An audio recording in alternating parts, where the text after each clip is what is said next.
Welcome to the pause of the program Feedback on NTA Parliament, where each segment of the program tells us a story as we seek views, ideas from the people on the streets. And on our lineup today, we will be featuring a one-time NLC president, former chief servant of Edo State and now senator in the Red Chamber, representing Edo North Senatorial District. These and more after the break, and my name is Joy. The sweet program Feedback NTA Parliament. It is on channel 370 on DSTV. You will always be increased.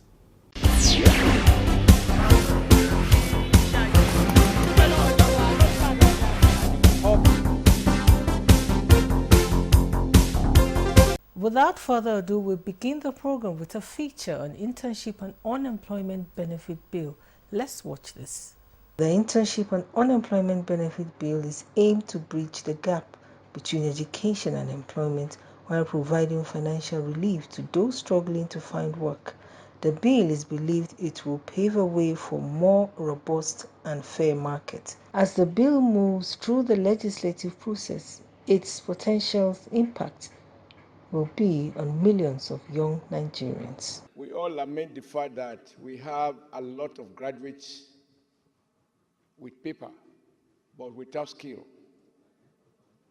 And skills are necessary for two hands to feed one mouth. Otherwise, the hands are there, but they don't have the skill to work, to add value, to create value, to be able to sustain themselves and eventually their family. I think the intention of the bill for me is very, very clear. I don't think we should do it out of pity and out of sentiment. It's about recognizing those gaps that exist in our educational system and using the force of law to compel. I think we can work the bill. I'm sure the mover of the distinguished brother Afolabi spoke about whether elegant or inelegant. But I think the bill can benefit from retouch. But the overall purpose, in my view, is to say that after NYSC, a young man may have been forced to read a course or to read a course that she didn't want to read, but that is what the university quote offered. And so we have graduates who parade documents that does not reflect their aptitude. I think the idea of internship is that you may well find that you read mass comm, but you have skill in other areas. And it doesn't require creation of another institution. In my view, there are parts of the world where employers are encouraged to take on young people and expose them to acquiring skills in a modified way of apprenticeship. And just like lawyers do, you finish from law school, you are obliged to do a tutelage with a law firm before you can set up your own practice. Even though in law you can go to court, but the technicalities require that you do some internship with an established law firm. I think this is what I understand this bill to be about. But the challenge I have, which the law has to be carefully worded to avoid, is not to have the kind of situation we have with the Industrial Training Fund, where money is deducted ostensibly to ensure that workers are skilled, are trained properly, and the money just goes to the pockets of consultants and they balance the books, no new skills are acquired. We have to, in the light of such experiences, word the law in such a way that such practices will attract severe sanction. The Internship and Unemployment Bill is aimed at addressing issues and providing valuable work experience for young people, ensuring financial support for those out of work and those seeking for employment. Lastly, Mr. President, I just discovered only yesterday, and for me, I found it extremely embarrassing. I'm not sure this is when I should say it, but we should say it because we are in Parliament. But even the National Assembly is not paying coppers the mandatory legal obligation to pay them allowances. That for me is scandalous. And I'm sure, Mr. President, you are not aware of this, that this has been the tradition of previous senators, and we just roll on, not knowing that these coppers we see here are not even paid. And what it means is that if government agency doesn't obey the law, how will private employers obey the law? So I will take advantage of this to say that Under your leadership, let it be on record that it was the 10th Senate, under your leadership, a heart that cares, that these young men and women who are serving various committees should be attracting allowances not less than is prescribed in law in terms of minimum wage. But back to this issue, and this is the last point. The right part of the world, sir, in order to keep people busy, they give employers incentive not to sack. Because if they follow the logic of the market, the social purpose of government does not coincide with the profit motive of private enterprise. And so the government tried to use this instrument as using the force of the state to subsidize the employer so that they can retain employees who otherwise the logic of the market may not require. That way you get people busy. The way capitalism has survived and moderated the aggression of communism is that it created this social safety net to give everybody a sense of belonging. People will say we are not yet wrapped, but sir, Mr. President, we are wrapped enough, because the challenge we have now when we have market money, traders money, conditional cash transfer, this ad hoc approach to dealing with the poor in our midst is, for me, not a structured way. I think we need to structure the idea that every Nigerian who lacks job because of our choice of economic policies or the fact that our population will grow much faster than the rate of economic growth, but they deserve to have something at the end of the month. How much it should be will be a matter for another day. It is to be preferred to this ad hoc cash transfer that you can't control. It's ad hoc by nature, it's not structured, and as we have seen, accountability is a big issue. I urge my colleagues to give their support to this bill. I think it is the national interest and in our own enlightened self-interest. Well, we hope for a better Nigeria and the legislation aiming to reshape the landscape for young professionals and those seeking for new jobs and opportunities. We will explore what this means for interns striving to get their foot on the door for employment. Hoping to find stability, the people on the streets will tell us more. Let's meet them. But we pray that this bill, I pray that it should go through. And Oshiomole, that we know, is a good friend. I know he has a lot of friends in the House, in the National Assembly, whom he believes that can support him in this very aspect. And I know very soon they will begin to, I know they've been going around, I heard about it, they've been going around constituencies trying to get views on how they think this bill is. I just pray that these current legislators, God should use them to change a lot of things for us. You understand? Now, if, for example, I'm bringing somebody from somewhere, maybe from Cross River or Borno, I should be able to know who I'm bringing into my house. You understand? The data already is showing that this person is coming from Borno State, this person is coming from Cross River State. So at a glance, we are seeing who he or she is. That makes a good country. Okay? Now, we some of us who have visited some foreign countries, by His merciful grace, we see what is there. Even before you leave the shore of Nigeria, the embassy knows who is coming into their country. And before they clear you to give you even a small leadway, a visa, they will know who you are, who exactly you are. Even if you have brother or friends there, they will tell you, produce it. Produce it. They need to know who exactly is coming into our country. And that is data. The most important thing in this country is that we should have our data. Our data. Whether you're employed or you're not employed, or you are looking for a job, we should have it. It's very important. So that we know those that are not employed, those that are in different fields, and it's good. So he's doing the best he can do. And we trust him. We pray that the bill will set through. And not only that, I want to bring to the minds of so many Nigerians that so many people, that the people who are learning how to serve the boys, they should have data too. Not after serving your master for about 6-7 years, the master will accuse you of one crime or the other and push you away. Most of the armed robbers we have are people who after learning trade After 6 years to 7 years, they will have problem with their master. The job push them away. There's no place to go. You see them, some sleeping under the bridge, some will come home frustrated, take into drugs and the rest. That's the problem we have. So if there is a data, and it's not only data, they should be registered. If you pick somebody's child, after 1 year test running, you should be able to have data. The government should follow them that the child has data, this is where he's staying. If there's problem tomorrow, we should be able to find out. The boy should have the ability to go to court that I served this man for so year and I was not treated well.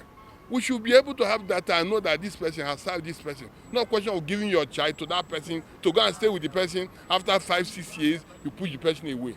So this bill is very, very important. Even those who are learning mechanic, carpentry, and the rest should have data. It's not after learning mechanic for two years, you just, because you have known 1 or 2 things, you run away and go and be spoiling people's vehicle everywhere. Which there should be, after learning, you must have your certificate, you must have freedom. If not, and you do your trade test and the rest, so that tomorrow if there's problem, we should know who to hold responsible. I think government should do more on being responsible for its citizens. Like if there's a platform where people are encouraged, if there's a support coming from somewhere, because there are so many people who have ideas, but they can't get the resources for what they want to do. So if there's a platform that will support a lot of people with finances, I think we won't have a lot of unemployed people around in the society.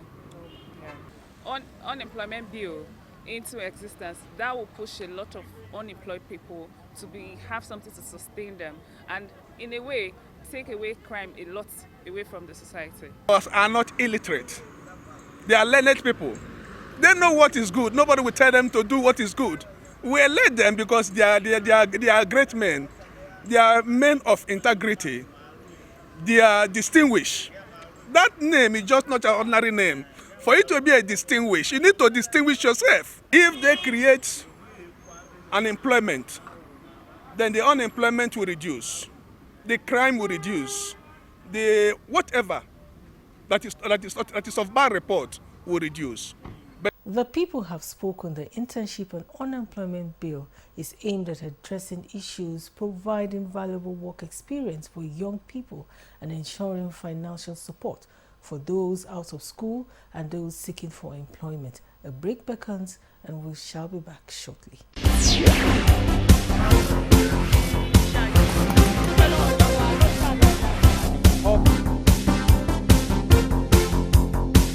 After years of dedicated service from grassroots activism of being a former NLC president and a chief servant of his state, to the hallowed hall, to the Red Chamber, join us as we follow the journey navigating the complexity of politics, striving to make a difference in the lives of the people he serves. Let's meet the man of the moment. Adams Oshiomole was born on the 4th of April 1952 in Inyahu near Auchi in Edo State.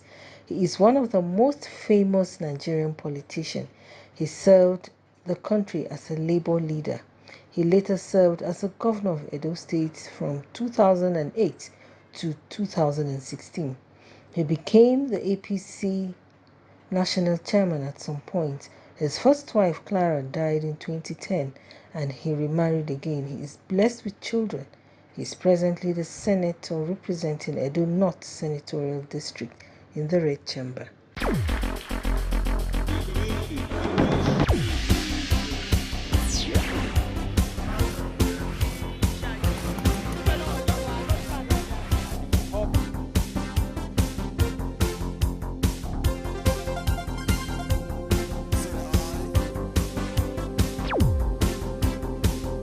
Create opportunity for internship so that when people graduate, they pass the NYC. They don't have a ready job. They should have a place where they can acquire practical skills. You know, having a paper by itself doesn't always translate to skill. And that after some time, if you don't get a job, you even lose the little theory that you know. That for me is profound. And we also recognize that we have domestic workers. in several millions of people employed by the middle class and the upper class in our society, who employ house helps, gardeners, cleaners, cooks, and babysitters, etc., etc. Now, these people are often at the mercy of family, depending on the values of those families. The law doesn't protect them. Nobody knows how much they are paid. Their working hours are not regulated. And we have cases of these people being abused, being assaulted, including sexual harassment, etc., etc. But because there's no documentation, you can't even track them. They have nowhere to report to.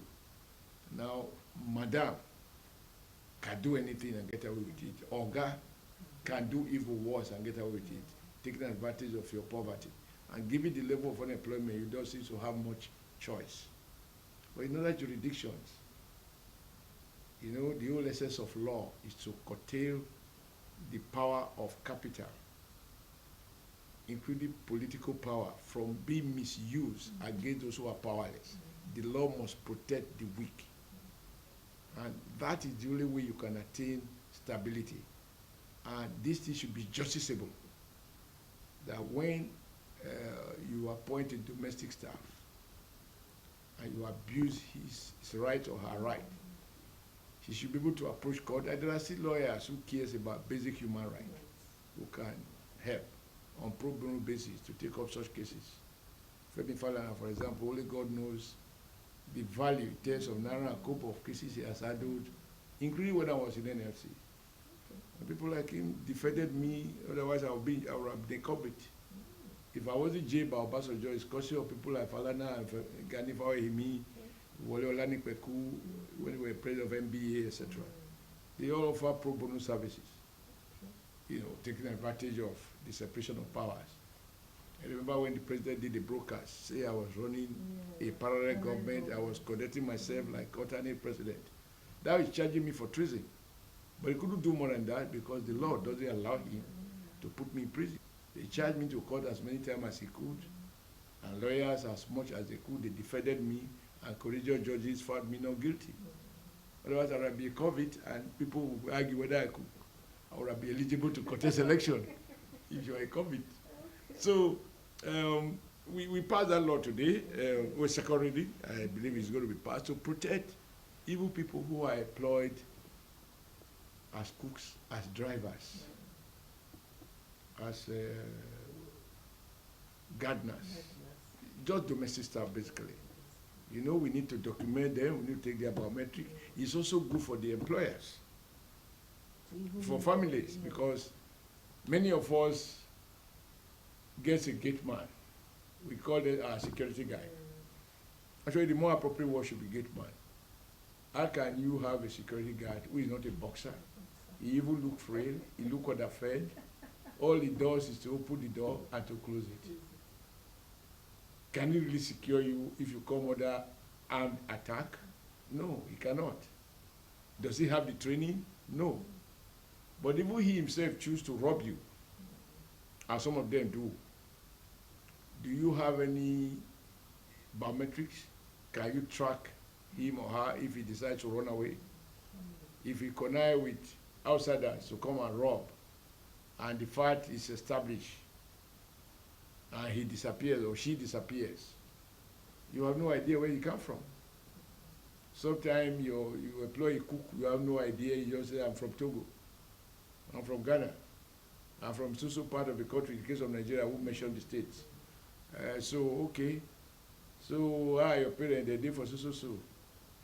So what you be they do? I be done work for so person before. You don't know the person where you work for. And then you employ, that's a huge risk. You know nothing about the person. If tomorrow he turns out to be a criminal and commit a crime in your house while you are sleeping, or even while you are awake, you know, look at that woman who was killed in Lagos. Well, not one. Many people have been killed by their house help. But also many house help have been killed. Where the masters or mistresses or madams who are killed are reported. But there are many unreported domestic violence against house helps that are not reported. And even if they are reported, they are covered up. They are not properly investigated. I'm not sure I know of anyone who is in jail because of the way he or she might handled or maltreated or assaulted or otherwise violate the basic right of the house help. So that law went through second reading today. As Edo North continues to grow, so does its infrastructure, and investment road schools is paving the way for a better and brighter future in his constituents. The senatorial zone where I come from, and the good people of Edo North that favored me with their votes, on the basis of which I was elected to represent them. The challenges are not much different from what you will find in any other part. Namely, Nigeria is still dealing with basic issues of infrastructure, those basic needs. You know, our people want government, and government ought to ensure that at the level of the Senate, that federal roads, which fall within the purview of the Senate to appropriate on, that those roads, as they affected those states, are in motorable shape, so that that will enhance the economic activity of the state, and also promote movement between our states and neighboring states and the rest of the country. Second is, like every part of the country, people are not expecting government to spoon feed them. They just want government to create an environment that will enable them live their lives and their living and provide for their families. And this includes basic security. People should feel free, whether at work, in the offices, on the farmland, in their homes, day and night. Now, this is most basic. In the past, this was taken for granted because this country was relatively safe.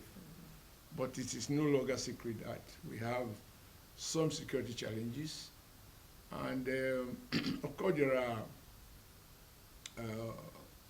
huge improvement in the level of security, but we still have a lot to do. We also, like every other part of Nigeria, our people need power. Even to power your grinding machine. If organizer doesn't need to go and buy PMS or diesel, if there is power, you just plug and you can fit your tires. And small businesses, barber saloons, etc. That money you use buying a pass my neighbor, that makes a small micro business to become medium scale business. And your capital requirement then increase and your running cost is high. And that lead to higher charges for services that you want to provide in your salon. And the higher you raise your prices, the fewer the number of people that will patronize you. The senator says being a labor leader was one of the most hazardous jobs he had ever experienced. As a first-time legislator in the Red Chamber, he sets out goals and priorities for the people in his constituency. To be honest with you, I think that my most interesting job, my most hazardous and challenging job in life was being a union leader. Because at the level of the private sector and private industry, you are having to deal with very powerful people who wield enormous economic power. And economic power can be so ruthlessly deployed as to dehumanize workers. And so without state backing, to have to mobilize those workers, give them confidence to question, to interrogate, and to reject what is dehumanizing and insist that terms and conditions of work are acceptable, requires a degree of organization, delay your promotion or even outright dismissal. And this is a reality we have to live with. And I've lived with that from factory level to industry level and then finally to NSC level. And I don't need to tell my story as to what I did when I was president of NSC. Along with my colleagues in the labor movement, it became our law. We were seen more or less as the unofficial opposition to the government of the time. It was a peaceful protest. And to our credit, we were not on record as having mobilized to kill any policeman. But policemen keep killing workers. And that is something that forever I feel bad about. And all we could do was to get a resolution of the Senate and the House of Rep to condemn, instruct them, the killings of peaceful workers who are engaged in peaceful protest, including the right to go on strike, which is guaranteed not only by our laws, but also internationally, under the ILO Convention on Freedom of Association. So for me, that was the most tasky job, but the limitation is that each time you think you want some concession, you got a wage increase, for example, and you are happy, workers experience some improvement in their earnings. Over a period of time, that benefit is wiped off by rising prices. When you devalue, the cost of buying this table appreciate. I already have the table, so in nominal terms, in naira terms, because the cost of making a new one has increased, my property has increased. But if you don't have property, you just become poorer. That is the reality of the worker condition in a market environment. The tapestry of society governance emerges as the invisible hand that shapes the fabric of our collective existence, from the bustling streets of urban metropolis to the suburban countryside. Governance intricately weaves its influence, dictating the rhythm of our lives. In the realm of democratic nations, governance unfolds as a tapestry of voices where the will of the people interfaces with the wisdom of elected representatives. When I'm convinced about it, I make my decisions.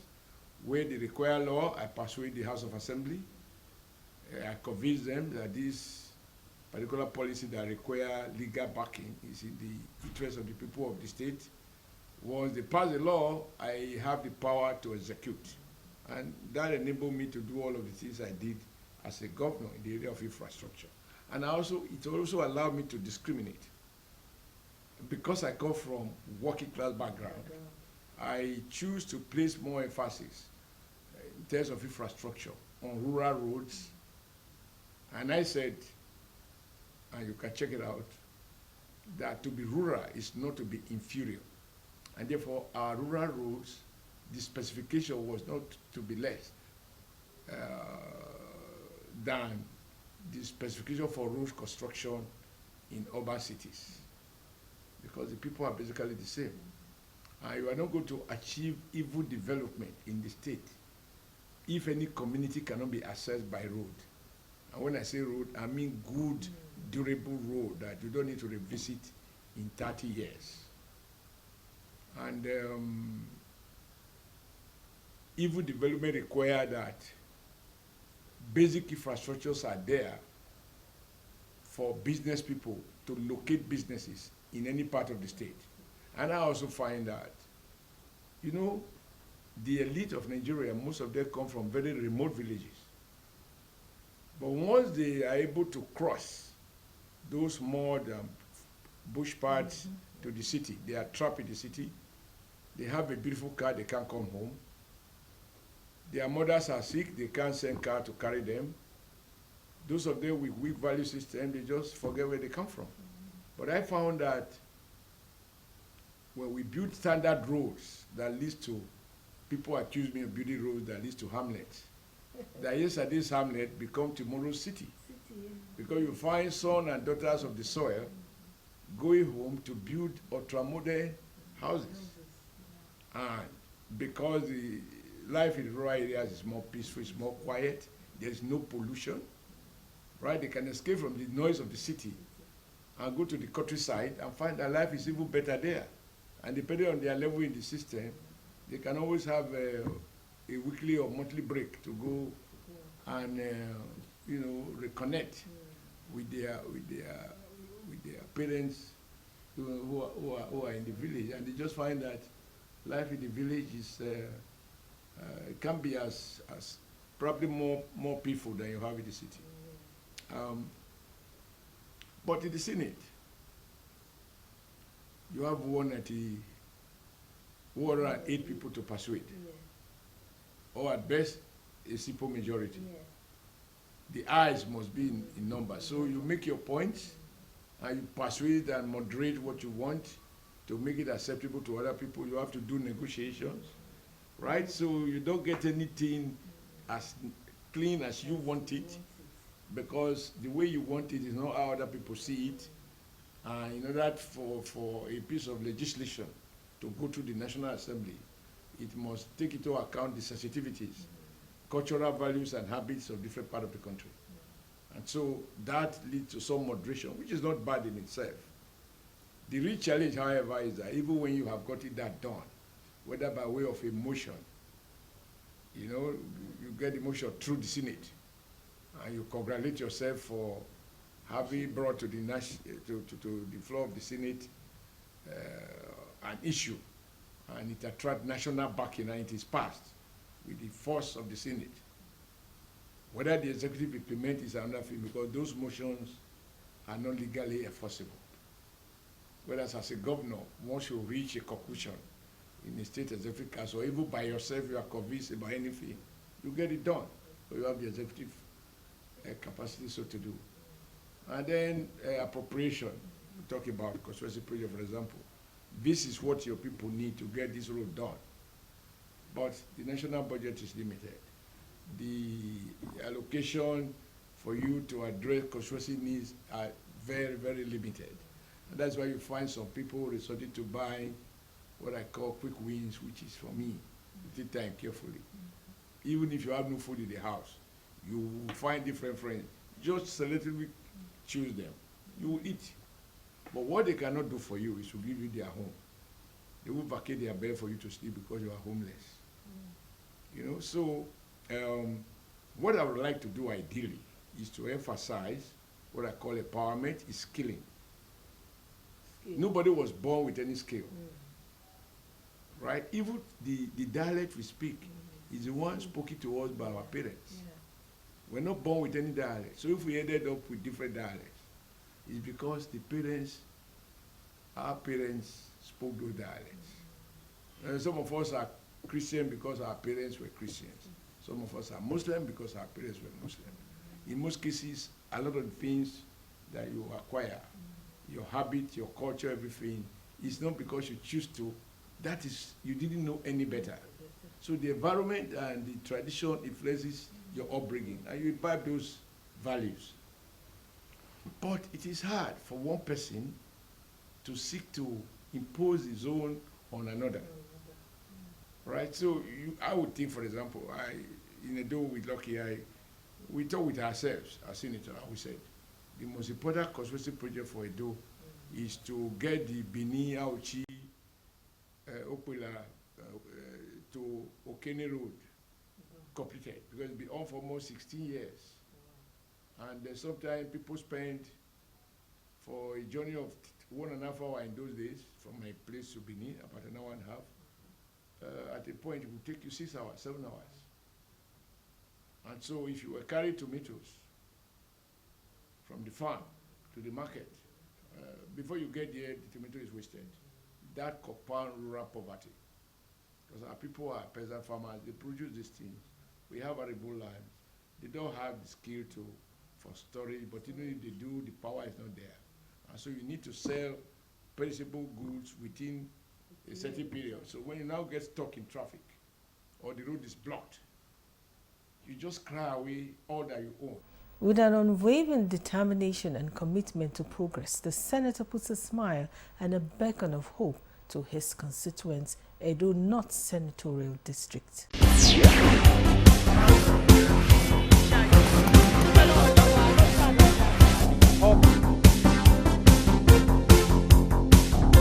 Sani Egiti Abdurrahim, my name, representing the good people, industrious people of Ajakuta Federal Constituency,